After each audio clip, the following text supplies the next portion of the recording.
since you have been into the field of education and you've contributed to that field, what according to you is the situation of the current education system?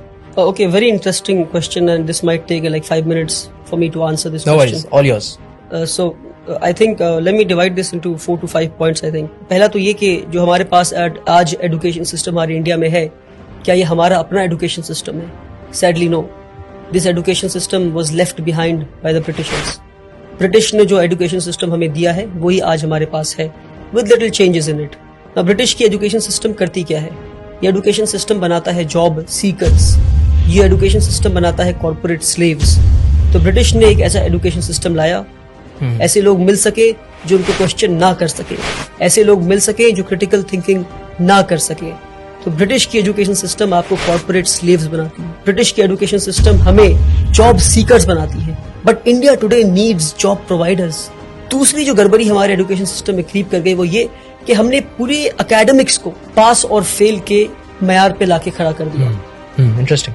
कि आप पढ़ाई करते हैं सीखने के लिए नहीं, आप पढ़ाई करते हैं पास या फेल होने के लिए. तो उससे होता क्या है? मेरे जैसा एक कमजोर बच्चा क्लास 1 में मैथ्स में 40 लाता है तो मुझसे कहा जाता है कि आप मैथ्स में पास हो गए. फिर मैं क्लास 2 में जाता हूँ, फिर मैं 40 लाता हूँ तो कहा जाता है कि आप मैथ्स में फिर से पास हो गए. तो यानी मैं 60 नंबर जो नहीं ला पाया तो 60% में नहीं सीख पाया. ये 60% बिना सीखे मैं क्लास 2 में गया, फिर 60% बिना सीखे मैं क्लास 3 में गया, फिर 60% बिना सीखे मैं क्लास 4 में गया. इसी तरह मैं क्लास 10 पहुंच जाता हूँ और 600% मेरे एजुकेशन में लूप रह गए, मेरे एजुकेशन में कमी रह गई. क्योंकि मुझे ये बताया गया कि पढ़ते सीखने के लिए नहीं है. मेरे एकेडमिक्स को लर्निंग परसेंटेज पे नहीं लाया गया, मेरे पढ़ने को पास या फेल पर लाकर मुझे 0 बना दिया गया. क्योंकि मैं पास होकर डिग्री तो ले लूंगा और मुझे जॉब भी मिल जाएगी और फिर किसी कॉर्पोरेट वर्ल्ड में मैं गुलामी के लिए पहुंच जाऊंगा.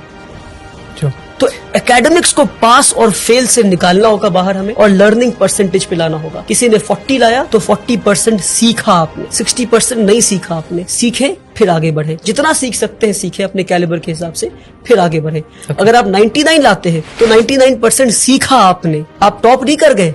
99% सीखा आपने, 1% अभी भी नहीं सीखा आपने. अगर आप 100 में 100 लाते हैं तो पास हुए आप. ये दूसरी बात. तीसरी बात कि हमारा जो एजुकेशन सिस्टम है आज का वो आपको रोट लर्निंग पे फोकस करता है. आप पढ़ते जाते हैं पर आपको पता नहीं आप क्या पढ़. आपने पढ़ा होगा कि इंडिया में जो फूड ग्रेन्स है वो मिलेट है, बाजरा है, जौर है. ये पढ़ा आपने, पर कभी देखा आपने इन चीजों को? पढ़ा है but I have not seen it. Correct. मैंने भी कभी देखा नहीं. मेरे ख्याल से मिलेट ऑन पर्पस नहीं दिखाया गया इसको. बाजरा तो क्योंकि अगर आप बाजरा देख लेते तो आप पता करते कि बाजरा उगना क्यों बंद हो गया है. हाँ, बंद हो गया. That's what I am saying. क्यों बाजरा लोग आज नहीं खा रहे? पहले के लोग बाजरा खाते थे, पहले के लोग मिलेट्स खाते थे, जौर खाते थे, आज क्यों नहीं खा रहे? तो experiential learning is what we need, hands on learning is what we need. We need to see and know what we are learning. आज हमें वो दिखाया नहीं जाता, वो बताया नहीं जाता, सिर्फ पढ़ाया जाता. तो आपको पता है कि ये हार्ट है और हार्ट की ये चेम्बर्स है, हार्ट में ये आर्टरीज है, ये है. मगर आपको कभी इंसान का दिल दिखाया जाए तो आप बोलेंगे भैया ये क्या है? प्रैक्टिकलिटी. ये practical learning is what we need आज के दिन पे. Hands on experiential learning. तीसरी चीज. तो चौथी चीज है वो ये कि हमारे एजुकेशन को हमने समझा कि एकेडमिक्स ही एजुकेशन है. क्या? एकेडमिक्स ही एजुकेशन है. Academics is just a drop in the ocean of education. I would say the remaining water is तरबियत, इज अपब्रिंगिंग. कि भाई आप बात कैसे करते हैं? Are you confident? Are you creative? Do you have critical thinking? Are you developing higher order thinking skills? Are you questioning things? Absolutely. How do you sit? How do you conduct yourself with people? ये सारी चीजों को छोड़कर हर चीज को academics पे ले आया. Academics is not education. Education is a holistic thing जहां आप एक इंसान को बेहतर इंसान बनाते हैं, एक कॉर्पोरेट स्लेव नहीं बनाते. सबसे बड़ी कमी हमारे एजुकेशन सिस्टम में वो ये हमारे साथ जो फ्रॉड हुआ, मैं कहता हूँ एजुकेशन सिस्टम में, वो ये कि हमने एकेडमिक्स को, हमने सब्जेक्ट्स को स्ट्रीम में बांट दिया. कि भाई अगर आप सबसे ब्रिलियंट बच्चे हैं तो आप पढ़ेंगे साइंस. अगर आप 90 लाते हैं तो साइंस पढ़ेंगे. अगर आप 70 से 80 लाते हैं तो आप कॉमर्स पढ़ेंगे. 50 to 60 लाते हैं तो आप ह्यूमैनिटीज पढ़ेंगे. करेक्ट. क्या बेवकूफी है. यानी कि जो इंसान साइंस पढ़ के एटम बॉम्ब बनाना सीख रहा है उसके पास कोई हक नहीं कि वो साइकोलॉजी और सोशियोलॉजी पढ़ के ये समझे कि एटम बॉम्ब को इस्तेमाल नहीं करना था. तो अगर एटम बॉम्ब बनाने वाले ने सोशियोलॉजी और साइकोलॉजी पढ़ा होता और एटम बॉम्ब जिसके हाथ में पहुंचा, अगर उसने साइकोलॉजी और सोशियोलॉजी पढ़ा होता तो उसे पता होता कि बॉम्ब फोड़ना नहीं था. तो इसलिए बता रहा हूं मैं कि हमने सब्जेक्ट्स को स्ट्रीम में बांटकर सबसे बड़ा फ्रॉड किया हमने। One of your favorite points. कि क्या मैं आखिरी फिजिक्स point. बहुत अच्छा point. सोशियोलॉजी के साथ नहीं पढ़ सकता?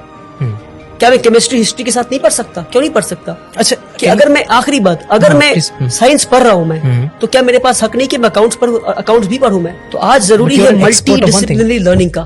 But you're an expert of one thing. If people ask that, what would you say? You can have majors and minors. Yes, that's the answer. You need to have the hang of almost all the subjects. Makes sense. You need to learn accountancy. You need to know economics. You need to know history. You need to know sociology. You need to know psychology. You can be an expert of history, but you need to know the basics of physics. पर हमारे साथ ये fraud किया गया। आप physics पढ़ेंगे पर आप हिस्ट्री नहीं पढ़ सकते, आप सोशियोलॉजी पढ़ेंगे पर आप केमिस्ट्री नहीं पढ़ सकते। Okay. क्यों किया हमारे साथ ये फ्रॉड आपने? क्यों? क्योंकि आपको कॉर्पोरेट स्लेव्स चाहिए थे। आपको इजी वे बच्चों को देना था कि भाई ये पढ़ो, नंबर लाओ, पास हो, टॉपर बनो, आके हमें सर्व करो। सैडली